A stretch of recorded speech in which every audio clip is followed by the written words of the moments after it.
Hi, today I am going to show you my version of the ubiquitous rolled sugar cookies that we see everywhere this time of year, and I've decided to do gnome shapes and woodland shapes, so mushrooms and trees. And this is actually a sugar cookie recipe that I got from my cousin Tiffany, who is a baker extraordinaire. I've been making this recipe for years and years, and it's really easy and reliable, which is what you need when you're baking batches and batches of sugar cookies. Okay, so the ingredients for the sugar cookies, I've already measured out and put in these bowls. 2 3/4 cup flour, also 1 teaspoon of baking powder, and 1 teaspoon of salt. This bowl has 1 cup of sugar. There's 3/4 cup softened butter in the bowl already, and then 2 eggs. And the only real seasoning or flavor in this cookie is vanilla, 1 teaspoon of vanilla, and the zest from 1 lemon. This is a really big lemon, so for my first batch of dough I used half, and then for this batch I'll use another half. Okay, let's get started. So I have my 3/4 cup softened butter in this bowl, and I'm going to put in the cup of granulated sugar and just cream that together. When that is lightened and fluffy, you're just going to add the eggs.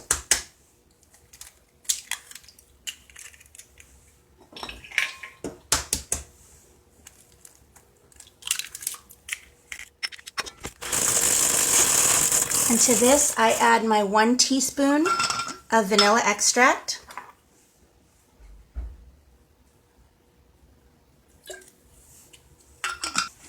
And the zest from 1 lemon. Again, this is a really big lemon, so I'm just using half. And once that is mixed together, then you're going to put in your dry ingredients. So again, it's 2 3/4 cup flour, 1 teaspoon baking powder, and 1 teaspoon salt.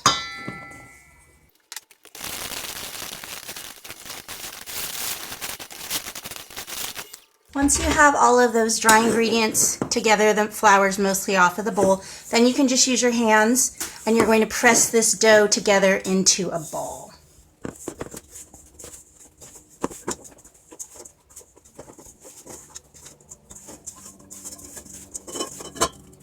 So everything's incorporated into one ball. I split this in half, and then we're going to put this in the freezer to chill for about half an hour.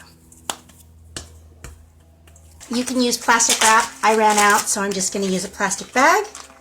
Drop my dough in. Seal it up, and then just press it into a disc. And then that'll go in the freezer for 30 minutes.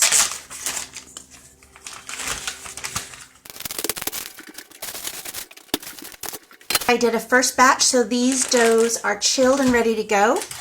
So I'm just going to move this stuff out of the way. You need your cutters, some wax paper, I have flour so it doesn't stick, and a rolling pin.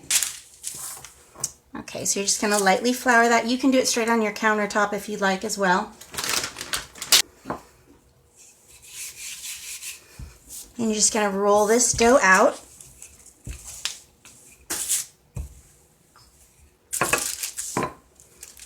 Kind of press it together if the edges break so that we get a nice smooth circle.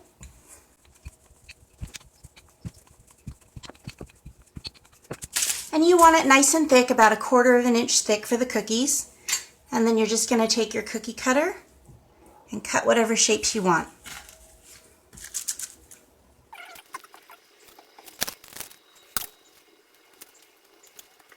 There you have one batch. I'm going to put these on a parchment lined baking sheet, and then just put them in the freezer to chill for about 10 minutes while I preheat the oven.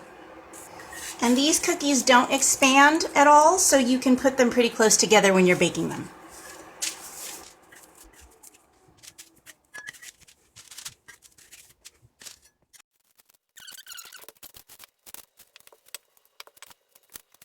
Okay, once your tray's full, these are going to go in the freezer and chill while the oven preheats. I just wanted to tell you a little bit about our family's personal connection to gnomes. I know they're very popular, and you see gnomes everywhere from boutiques to the grocery store, but we have had a relationship and knowledge of gnomes for years and years. So when I was younger and lived in Soest, which is a town between Rotterdam and Amsterdam. This author lived around the block from us, and this is not his book, Gnomes. My mom still has that in her library, but he's a Dutch author that wrote the compendium of all things gnome. So Dutch author, and he lived around the street, around the corner from me. And then we went to Denmark a couple of years ago because two of my good friends are Danish, and my younger son just fell in love with the Danish nisse. And this is a nisse from Denmark. And then my mother-in-law is half Swedish and half Portuguese. And when she found out that Dylan really liked the nisse, she sent us the book about the Swedish tomte. So we have connections from Denmark to the Netherlands to Sweden, and we just love all things gnome. Once your sugar cookies have baked, you want to let them cool completely on the wire rack, and then you want to make up your royal icing. We have a royal icing video on our channel, and you can search it there, or I will provide a link to it in the description below. Let's get decorating. So I just whipped up that batch of royal icing, and for this I made some different colors. So we did a blue, and that's going to be on the gnome hat, red for the mushrooms, and green for the Christmas trees.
And there you have our gnome sugar cookies. Well, really woodland. We have gnomes, we have trees, we have mushrooms. You will find the recipe for this on my blog, and I will link that in the description below.